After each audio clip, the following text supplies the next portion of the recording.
Well, welcome everyone to the Mystic Noank Library's local author series. And it's January, and we are thrilled to have Melanie Greenhouse with us. She is an accomplished author and writer of plays, which we'll be talking about today, but also poetry, and she loves music as well and sound effects. So I've had the pleasure recently of reading The Point of Land. Hope you can see this, a dive into Noank history.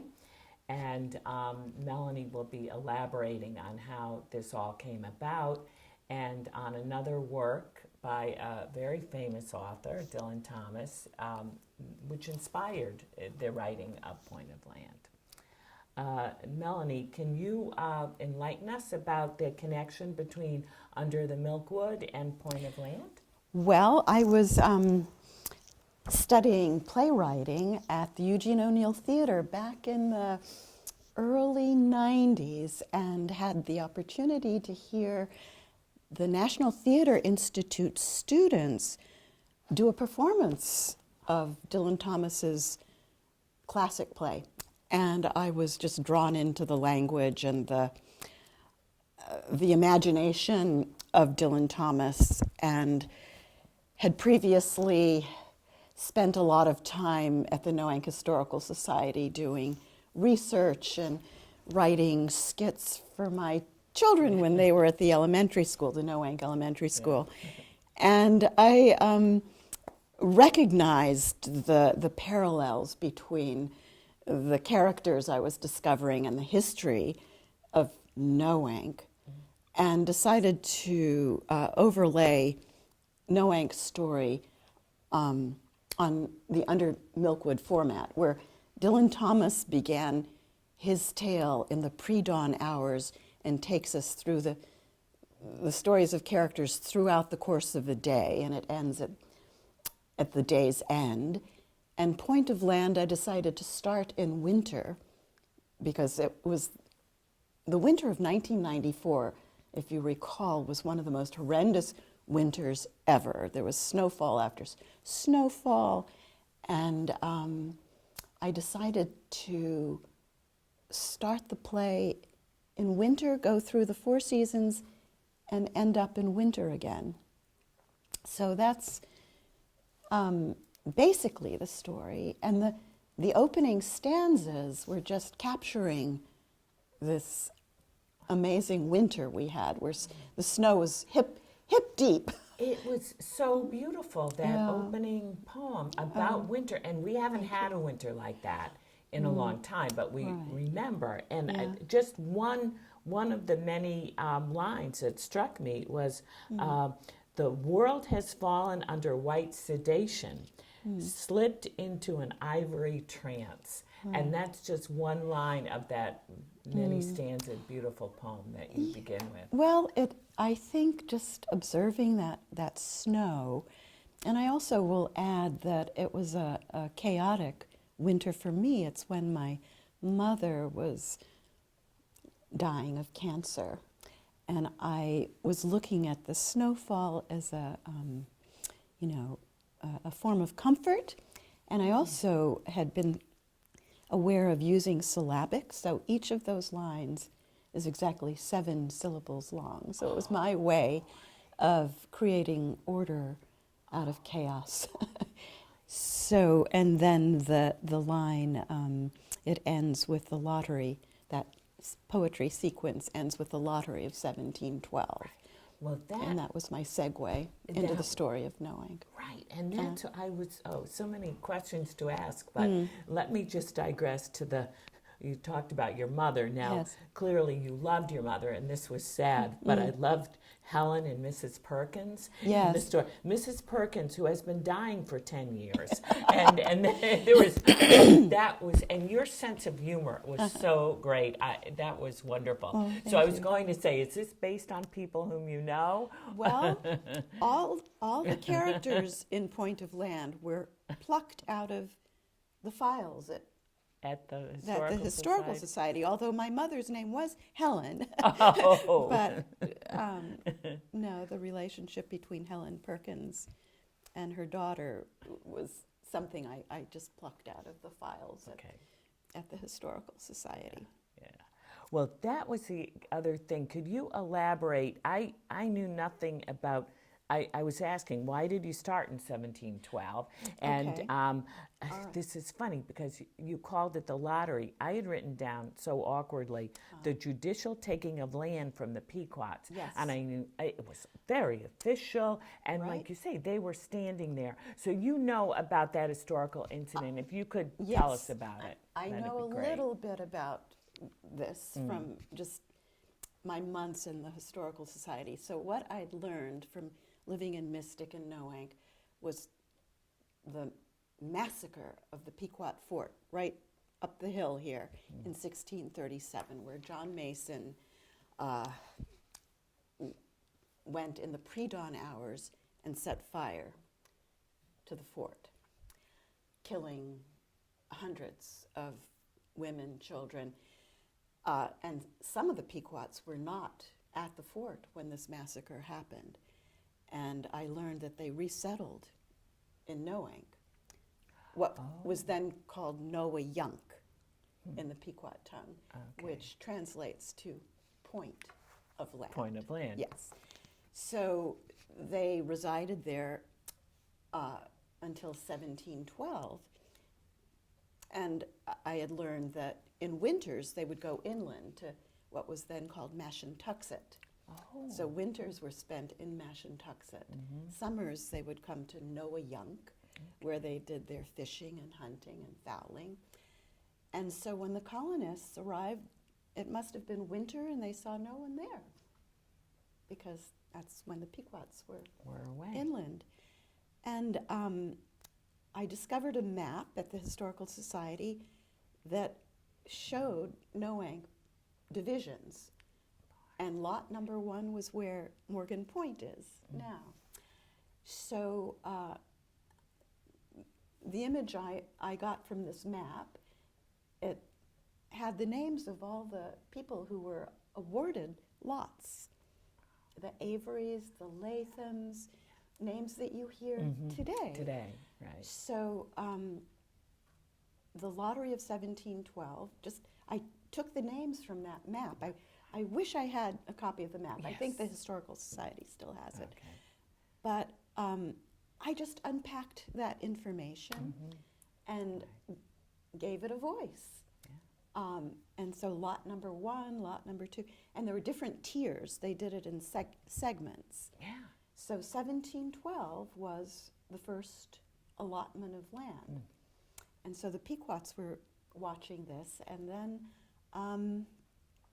I read in the files at the Historical Society that there was a contingent of Pequots. There was Robin Cassasinnamon, Wabaw, Aquam, and Neganoot. And this contingent actually went to the General Court in Hartford to protest the taking of the land, where they used to do their fishing and fowling and hunting. And so it was decided, from what I could tell, that they were given the reservation, which is now Mashantucket, as their home. Okay.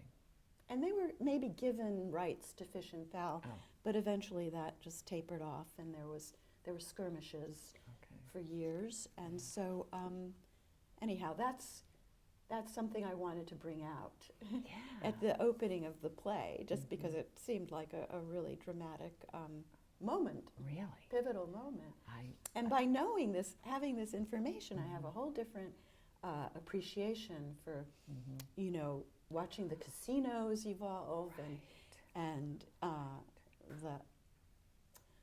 the other irony is when I was living in Noank, I would see this white limousine go back and forth on Mystic Noank Road. Yeah. And I was just imagining, because I had heard that the chief of the Pequots, Skip Hayward, had purchased a piece of property on what would have been lot number 1. And I'm thinking, that sort of is a spoiler.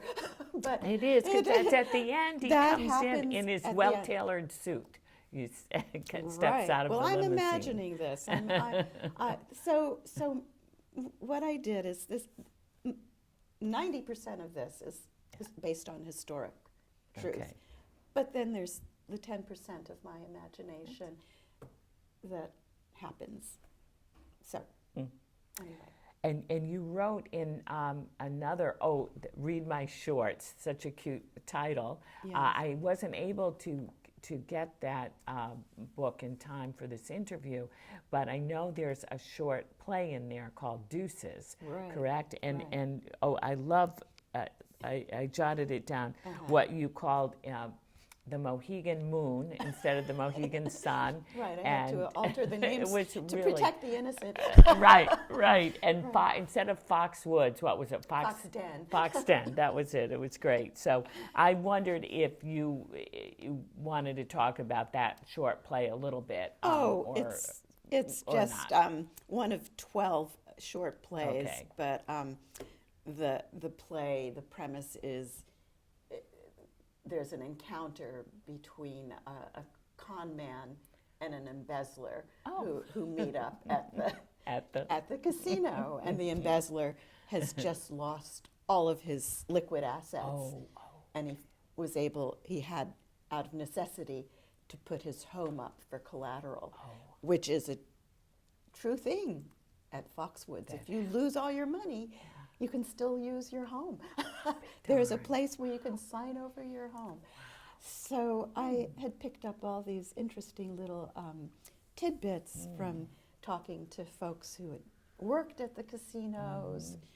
There's some pretty horrendous things that would happen. And anyway, I think just knowing what I knew about Native Americans, I picked up this little tidbit that Native Americans had a great passion for games of chance. Oh, I did not know Yes, that. they would play gambling games. And so the Mohegan, Foxwoods, I think, grew out of a bingo operation. So anyway, that's a little piece A little background. Yeah. Well, another thing that, moving along through the Point of Land, is what prompted you to make characters of the spirits of ships from the 1880s? Because you move along through this 300 years of history very nicely, and you had the ships as characters, and another beautiful line of yours, the sound of progress drowns the talk of ships, fogs the memories of their voices. Well, this is a reference to the high-speed train. While we were working on Under Milkwood, this was when the catenary poles were being installed, and there was a great deal of controversy about how they would infiltrate and mar the natural landscape. And it was just to achieve speed between Washington, D.C. and Boston. They wanted to turn a 3-hour trip into 2 hours or something like that. And bring it along the shoreline, right? That was how to do it. So there was concern that having a curvy coastline was not really compatible with high speed. So anyway, yes, that was an oblique reference to the high-speed trains. Interesting. So the voices of the ships, the longer you live in Noank, the more you learn that shipbuilding was a major industry there besides fishing.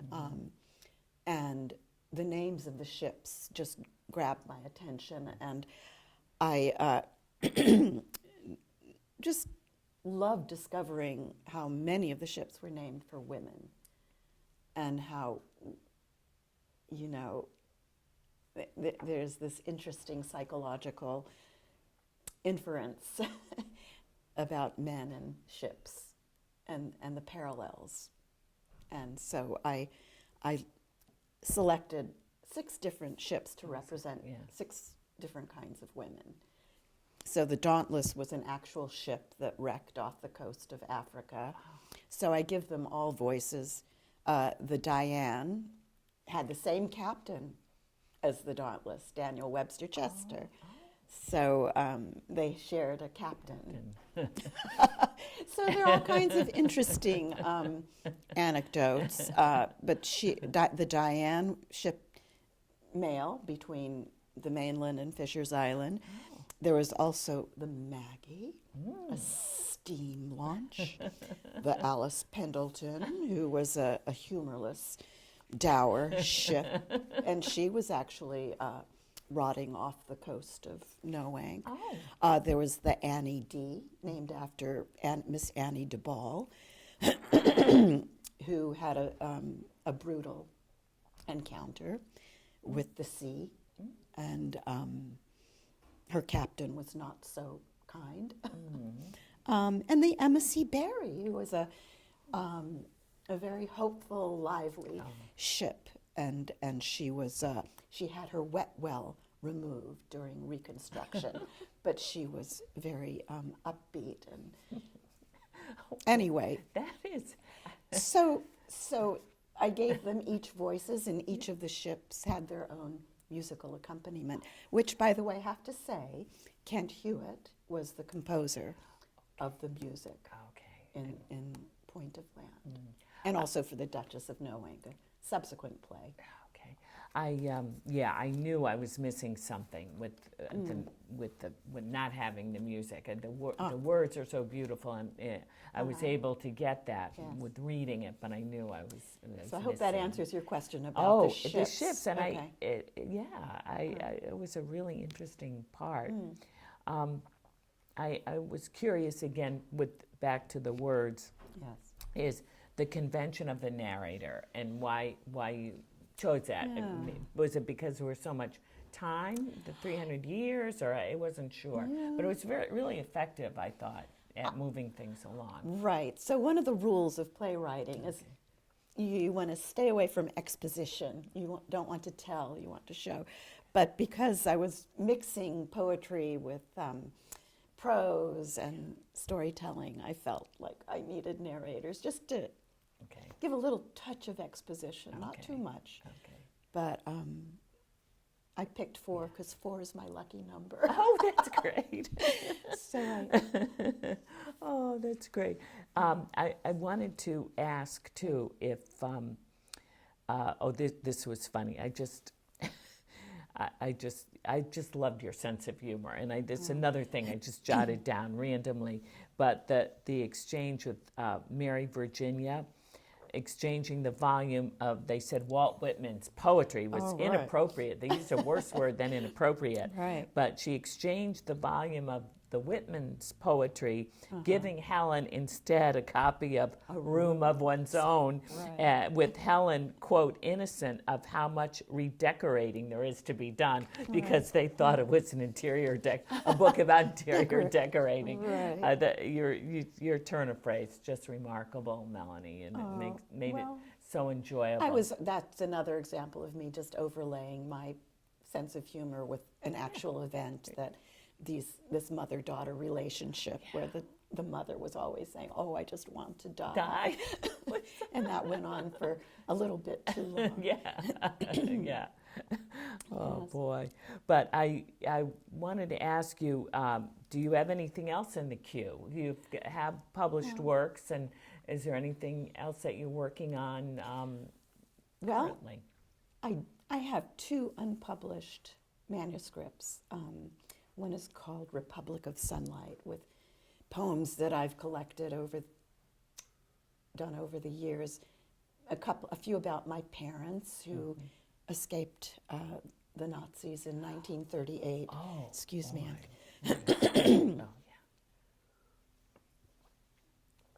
So, my parents were Czech refugees, and so, in fact, I did write an autobiographical play about their transition to this country and me being raised by an African-American woman on the eastern shore of Virginia. But that play has been produced by Emerson Theater Collaborative. But the 2 books of poems, Republic of Sunlight and deep inside the stone quiet house. It's about living in the stone and stucco house in Noank. But it's also about a marriage. Okay. And I would like to have those in a more permanent copy. And I also have 2 original pieces of music that I've been composing since the pandemic and before. And I'm looking for someone who's familiar with Finale or Sibelius who would help me put these pieces on the staff, the musical staff. So those are my goals. But I'll crank out a poem here and there. I don't have any big plays cooking at the moment. But what about the Duchess? Can you tell us? Oh, yes. So that's my second Noank play, the Duchess of Noank. So she was a phenomenal character who I realized deserved her own play. Okay.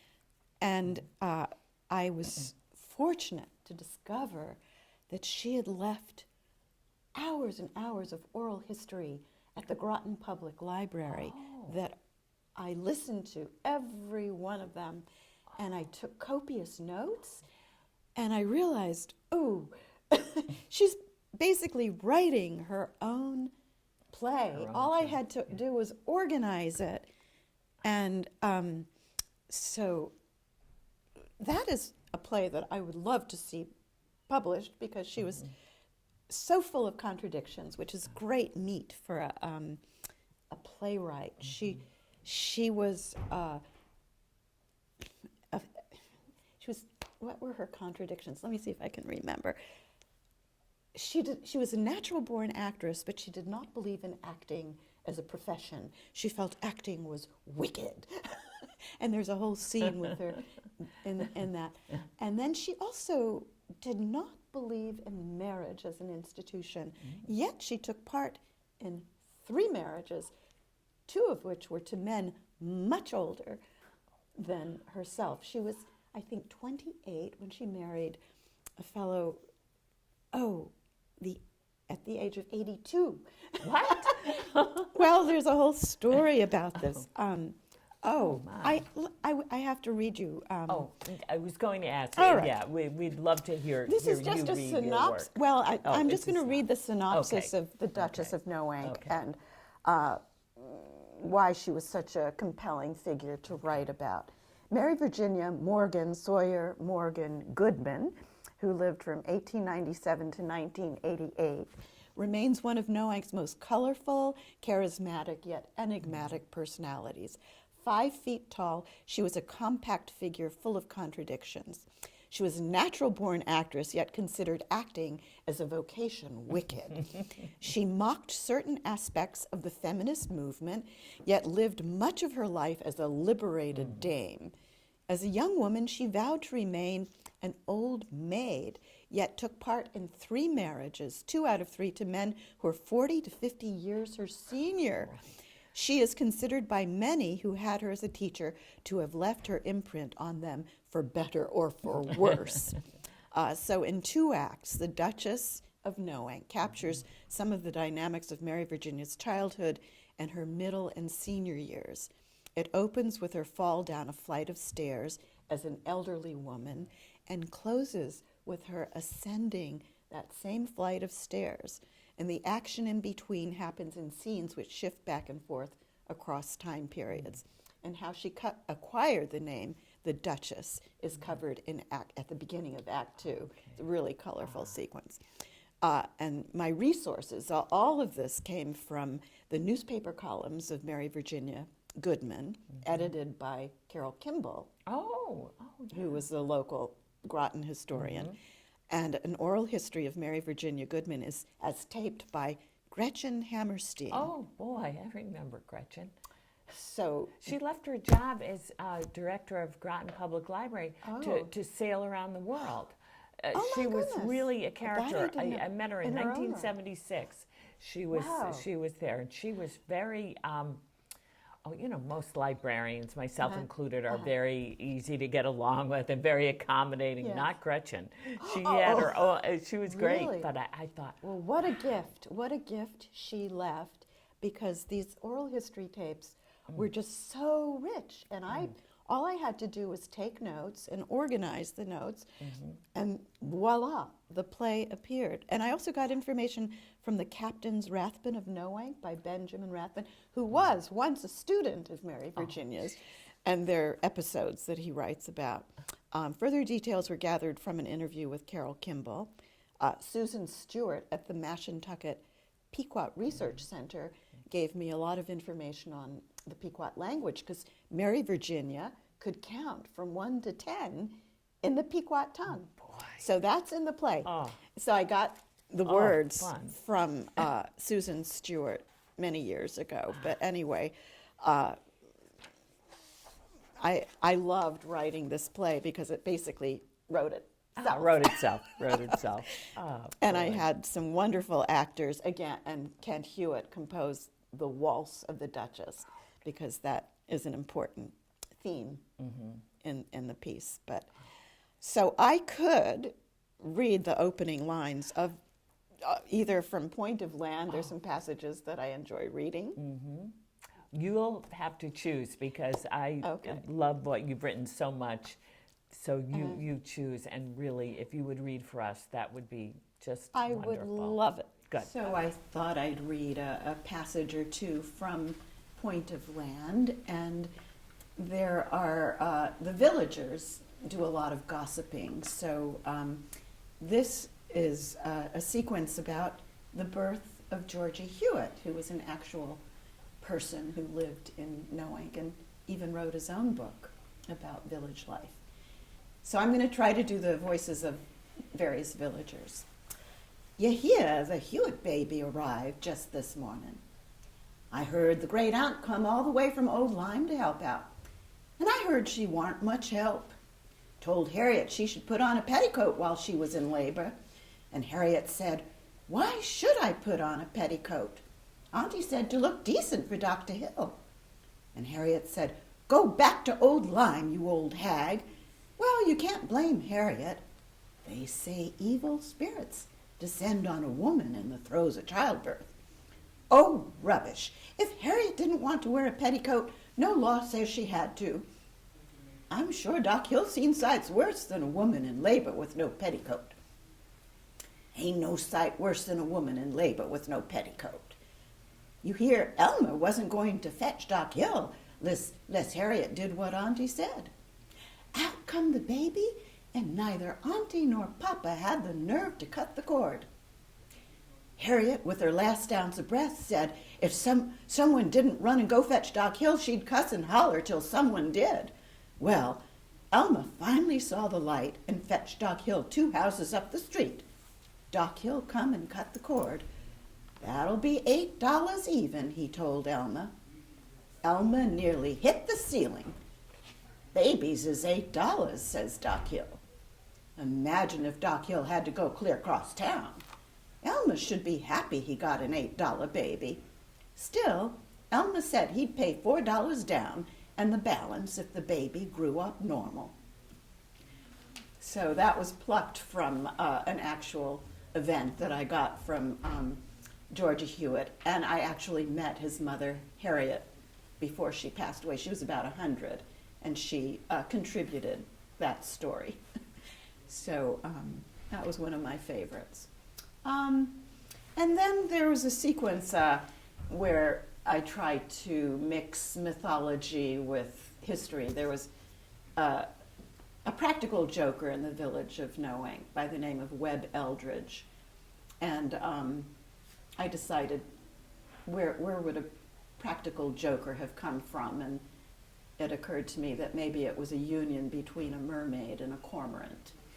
So this odd baby is born. An odd-looking babe is washed up on the shore. Its arms and legs are feathered and scaled. Its cry is like a caw. Between each set of fingers, each set of toes, are webs of fine, translucent skin. Anyway, this is a baby that Mrs. Eldridge adopts, and she's not sure if it's a creature or a human, and eventually it grows up to be Webb Eldridge, who plays a lot of practical jokes on the kids in the village.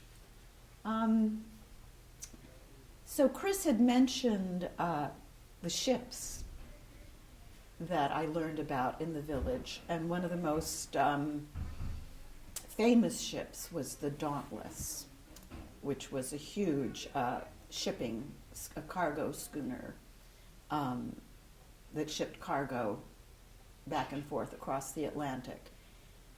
And the captain was Daniel Webster Chester. So maybe I'll read her voice and just to give you an idea of how powerful a ship she was. I am the Dauntless, proud ship, 180 feet long, 35-foot beam, 22-foot deep, can carry 995 tons of cargo, built in 1869. My captain, Daniel Webster Chester, bound for East London, Africa. In my hold, mahogany, hard pine, walnut, meats, sugar. Arrived at our destination September 27, 1883. My captain left me to go ashore. Ship's business, says he. I am a jealous ship.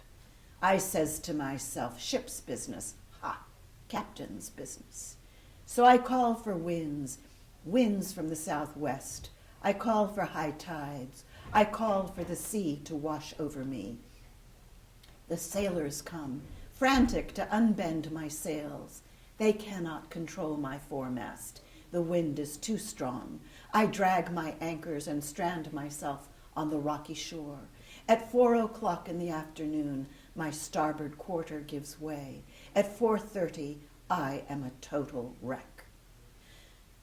From my hold, I release my captain's sextant and his precious sea chest filled with maritime charts, and from East London, a lady's letters, perfumed. My perfume is the salt in the fish of the sea, and my dear Captain Chester, you'll not sail again on a ship the likes of me. So, she had a story to tell.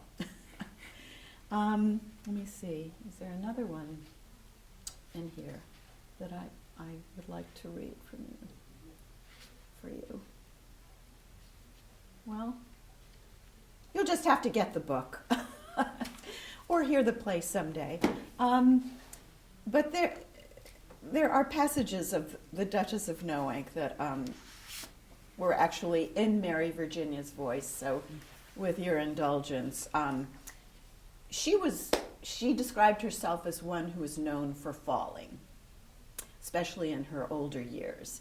So the Duchess of Noank begins with her nearly catastrophic fall down a flight of stairs, and the play ends with her ascending the same flight of stairs. So that's important for symbolic reasons. But this was plucked out of those oral history tapes that Gretchen Hammerstein collected.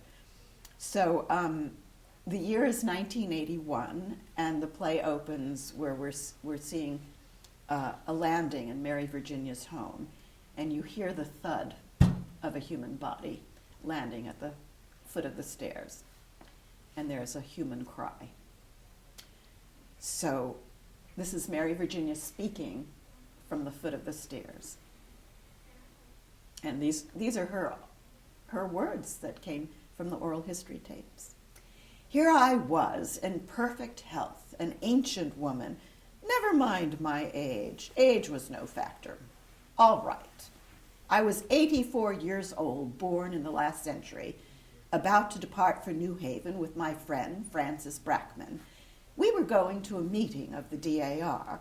For those of you not familiar with the acronym, Daughters of the American Revolution, of which I have been a member now for several decades. I was all dressed and pleased with the general effect. Next thing I knew, I was hurtling through the air, careening, catapulting down, 14 steps to the bottom, no landing. It takes just a short span of time to accomplish this. And there I lay, on the floor, unable to move, terrified. Frances, prompt as always, must have sensed something was amiss when she didn't see me waiting out on the veranda. She came inside and called for me.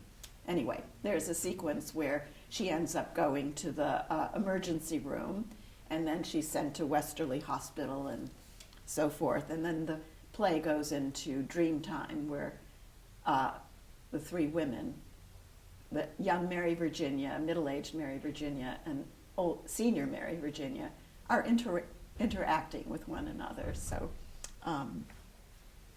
happens in 2 acts. Let's see.